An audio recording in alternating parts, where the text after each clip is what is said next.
সেই কারণটা তুলে ধরে তাকে গ্রেপ্তার করা হয়েছে।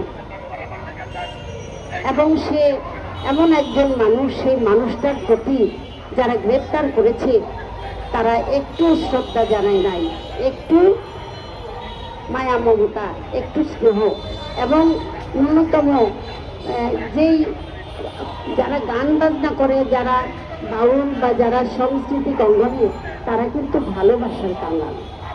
ধন দলের টাকা পয়সা কোনো কিছুতেই না, তারা একটু ভালোবাসা চায়, কিন্তু অবহেলাটা তাদের জীবনে একেবারে দুর্বিষহ মনে হয়। তো যাই হোক, হ্যাঁ, তো উনি একটি বই লিখেছেন, সেই বইয়ের ভিতরে শত শত গান শুধু আল্লাহর প্রশংসা।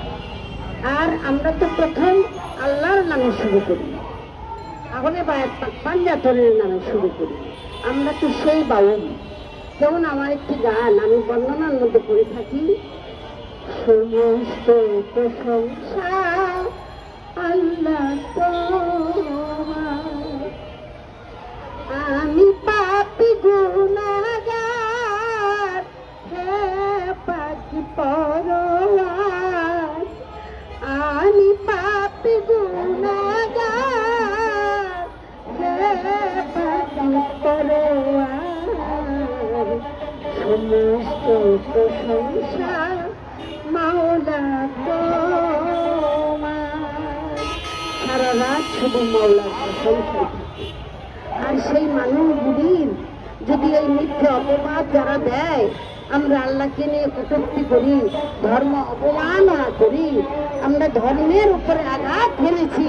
আমি জানতে চাই, গতকাল মানিকগঞ্জ আমার নিরীহ ছেলেদের উপরে যারা আঘাত করলো, মাথা ফাটাইলো, তারা আবার ফেসবুকে এসে, তারা আবার লাইভে এসে মুসল্লি তারা বলতেছে যে আমাদের উপরে বাউলরা হামলা করে। তাহলে কত বড় মিথ্যাবাদী!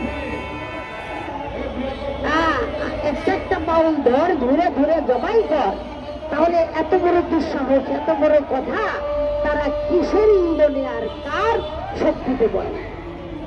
তাই আমি বলতে চাই, সত্যিকার অর্থে তারা থানায় গিয়ে আমাদের বাউলদের বিরুদ্ধে অভিযোগ দিয়েছে, কেস করেছে।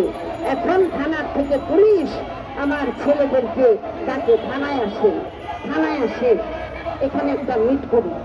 তাহলে ওই মোল্লাদের কেস দিয়েছে, এবং আমি যখন গেলাম তখন আমার অভিযোগ দিতে তারা ঘড়ি শুরু হয়ে গেল।